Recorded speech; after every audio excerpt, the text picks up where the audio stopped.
Baka po ganito ang model ng rep nyo at ganito ang sira. Walang power, sira ang power supply. Gawin po natin, ayan po siya. Kontakin nyo lang po ako, sira po ang mga EMI niyan. Hindi na po ako bumili ng board.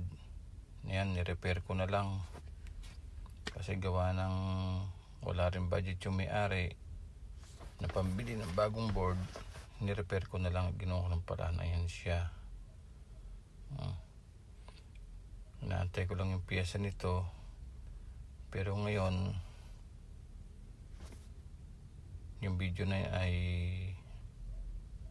matagal ko nang kinunan, pero dumating na piyesa, kinabit ko na ngayon. Ayan, chinecheck ko lang uli.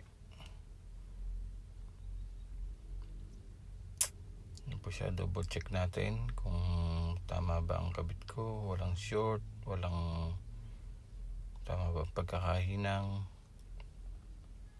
Kaya po kung ganito ang sira ng rep nyo, Samsung digital inverter, message nyo lang po ako at gagawin natin yan. Ayan po siya, yung mga nasirang pyesa. Okay po ang motor niya, talagang power board lang yan.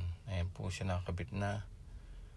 Ayan, umaandar na ang compressor at may lamig na.